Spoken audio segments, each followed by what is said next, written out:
আজকে সরস্বতী পূজা আর এটা আমার ফার্স্ট ব্লগ।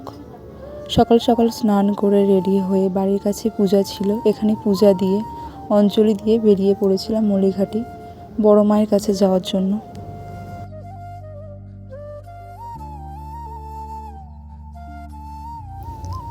আমরা বাড়ি থেকে বেরিয়েছিলাম 1:50 আর এখানে এসে দেখছি 2:10 বেজে গেছে।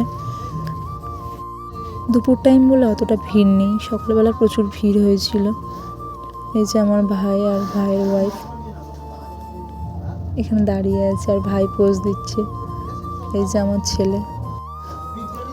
তারপরে ভাই বলছিল যে আইসক্রিম খাবে, ওর ঠান্ডা লেগেছে যেহেতু, ওই জন্য আমরা ওকে আইসক্রিম খেতে দিইনি। আমরা এখন পুজো দিতে যাচ্ছি আর ভাই বারবার পোজ দিচ্ছে। এখানে দুটো মন্দির আছে, একটা ছোট মন্দির, এই যে এটা শিবলিঙ্গ আছে ওই মন্দিরটার মধ্যে, ওটা শিব মন্দির। আর এই যে এটা বড় মায়ের মন্দির। আমাদের বাড়ি থেকে খুব একটা দূর না, 20 মিনিট মতো লাগে আসতে। আমার এখানে অতটাও আসা হয় না। আর মন্দিরে ওঠার পর ঘন্টা বাজানোর পর সবাই আমার মুখের দিকে হাঁ করে দেখছিল।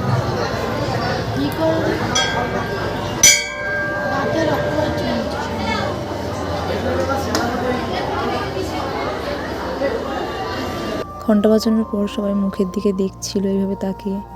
আর এই যে মায়ের মুখ কত সুন্দর দেখো। সকালে ঠাকুরমশাই ছিল, তো সকালে ওই জন্য যারা এসছে তারা ঠাকুরমশাইকে দিয়ে পুজো করিয়েছে। আর আমরা যখন যাই তখন ঠাকুরমশাই ছিল না, ওই জন্য নিজেদেরকেই পুজো করে নিতে হয়েছে। তারপর আমি বললাম যে ঢিল বাঁধবো, তো মায়ের কাছে কিছু চেয়ে ঢিল বাঁধলে অবশ্যই পূরণ হয়, সবাই বলে এখানে মা জাগ্রত। আমাকে দেখে আমার ভাই বললো ও বাঁধবে, তারপর দুজনে এখানে ঢিল বাঁধলাম। মায়ের কাছে কিছু চাইলে মা তাকে কখনোই ফিরিয়ে দেয় না। আর আমি ভিডিওর শুরুতে বলেছিলাম যে এটা আমার ফার্স্ট টাইম ব্লগ, আবারও বলছি এটা আমার ফার্স্ট টাইম ব্লগ। যদি কিছু ভুল বলে থাকি তার জন্য আমি দুঃখিত।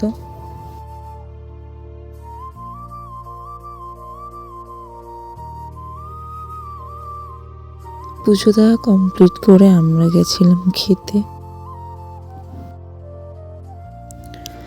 এদিকে ভাই গেছিল ভুট্টা আনতে।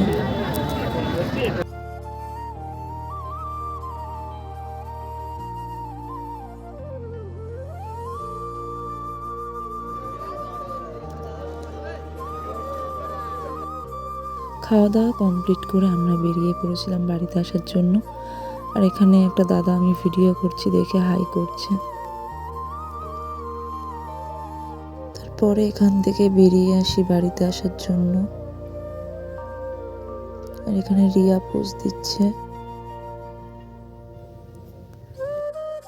একটা কথা বলতে ভুলে গেছি, সরস্বতী পুজো মানেই শাড়ি। প্রত্যেকটা মেয়ে আজকে দিনে শাড়ি পরে। আমরাও সকালে শাড়ি পরেছিলাম, শাড়ি পরেই পূজা দিয়েছি।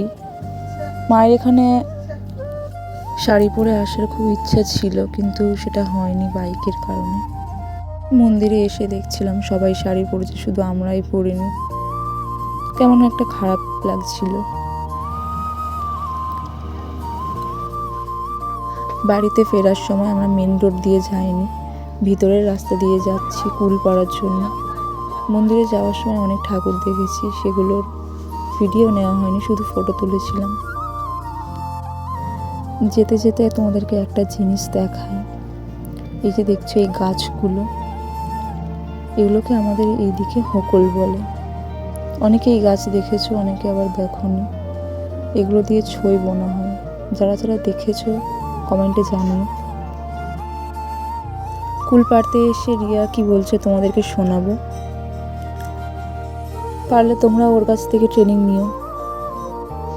বর বউয়ের জন্য কুল গাছে আগায় উঠে গেছে, কুল পাড়ছে দেখো।